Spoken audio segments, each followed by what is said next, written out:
Olwaleero eddwaliro lya Muteesa ow'okubiri Health Center ey'okuna lifunye ekyuma ekikebera amaaso okuva mu banywanyi ab'emikago aba Christian Blind Mission ng'ekyuma kino kikakasiddwa eddwaliro mu butongole ku mukolo ogwetabiddwako omwami wa Ssaabasajja Kabaka Mulamulira Essaza lya Ssingo mu kwenda Deo Kagimu wamu n'abasawo okuva mu ddwaliro ly'e Mengo. Lino lifuuke eby'omugaso gye bali mu linnya lya Kitaffe n'Omwana n'Omwoyo Omutukuvu.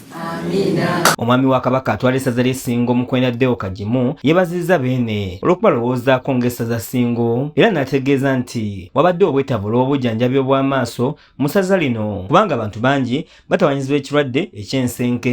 Mu masaza gonna ffe baasoose okuwa ekyuma eky'amaaso eky'omulembe ddala era tuli basanyufu nnyo Ssaabasajja Kabaka atudduukiridde mulanga gwaffe olw'okuba nti bannassingo babadde n'ekirwadde ky'amaaso. N'olw'ensonga eyo njagala okukubiriza abannassingo mwenna amaaso galabibwa abakugu. Toteekako ddagala eryo kutonyezaako ssere kuteekako biki byonna byewandisanze nkusaba eddwaliro lino Ssaabasajja Kabaka aliwadde ekyuma eky'omulembe nga kye kigenda okukebera amaaso buli bulwadde bwonna. Nsenke wano mu Ssingo tulina ekirwadde ky'ensenke. Abantu tusaba buli muntu bw'oba owuliramu enkenyera ku maaso jangu mu ddwaliro lya Ssaabasajja Kabaka wano e Busimbi osobole okulaba ng'ojjanjabibwa amaaso.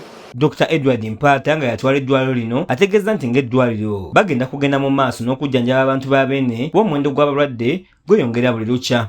Nsanyuse nnyo okuba nti olwaleero tuguddewo ettabi ekitundu ky'eddwaliro kikwatagana n'amaaso era tujja genda maaso okuweereza abantu ba Ssaabasajja era ne bazannya omukwenda okuba nti afisiza awakadde nekitugulawo obuweereza ne bazannya nti abalwadde b'ekitundu kino abatuuze b'ekitundu kino tufunye abalwadde bangi era tuyongedde okubaweereza ne tweyama okubajjanjaba era okubaleetera empeereza endala ng'ey'amannyo naye eri kumpi kujja ey'abakyala abazaala n'abakadde bonna tulaba ng'ekitundu kirimu abakadde bangi so enjanjaba zonna ez'enjawulo zonna tuliziraba era tulizisobola okuweereza abantu ba Ssaabasajja. Ne baza nnyo Ssaabasajja Kabaka olw'okutwesiga okwesiga Mengo Hospital. Abasawo okuva mu ddwaliro ekkulu e Mengo nga bakulembeddwa mu Waswa Isaac akwasaganya eby'emirimu n'obutale ategeeza nti oluvannyuma lw'okukitegera nti abasawo b'amaaso batono nnyo mu ggwanga omujjuzo ogubasukkiriddeko mu ddwaliro ly'e Mengo mu Kampala nga kyawalirizza okussa ekyuma eky'amaaso mu ddwaliro lya Kabaka erisangibwa e Mityana mu ssaza ly'e Ssingo. Bulungi nnyo nti abasawo ab'amaaso be tulina mu ggwanga batono ddala. Ffe Mengo tuli ba mukisa nnyo ng'ali Bwengo kubanga Mengo is the home for eye specialists. Fe tusinga abasawo mu ggwanga abawerako abangi kati kwabo abangi be tulina kwe twajje ttiimu emu ejje wano e Busimbi ejjanjabe amaaso. Eggwanga lino liweza abasawo 5 ab'amaaso. So can imagine kati population yaffe tugenda mu miliyoni 45 kati weebuuze omusawo omu ajjanjaba abantu bameka. Kale n'olwekyo weesanga nga obujjanjabi buno buli Mengo bwokka. Naye kati bwe tuba nga tuggyeko akatola ako ne tukaleeta wano e Ssingo ab'Essingo n'ebitundu byonna ebyetoolodde bijje wano e Busimbi tuba tubajjanjabira. Bo abalwadde b'amaaso abasangiddwa mu kifo kino bategeeza nti babadde basusse okusaasaanya ensimbi nga bagenda e Kampala okufuna obujjanjabi. Natambula emirundi mingi okugenda e Mengo banjjanjabye ne bamaaso ne bagalongoosa eki kyokati erimu lituuse obutalaba.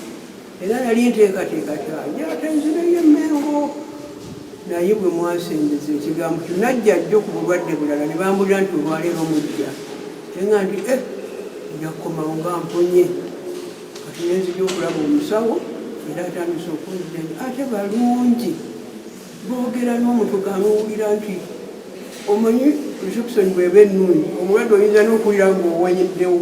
Bano beebazizza Ssaabasajja Kabaka olw'okubalowoozaako n'abatera ekyuma ekikebera amaaso mu ddwaliro lye ery'e Ssingo. Naye bwe mpulira nti obuzibu bw'amaaso bwava banfumita wano ejjambi. Kakati bwe buzibu bwe nafuna buzibu kyali bw'amaaso nibiranga nja kubeera bulungi. Naye kati basembezza wano ngeri mbadde nsasula emitwalo etaano kinnyambidde ddala kijja kunkola bulungi. Abasawo bataddewo olunaku olwokusatu okusobola okukeberanga abalwadde b'amaaso oluvannyuma ne babuba galubindi wamu n'eddagala.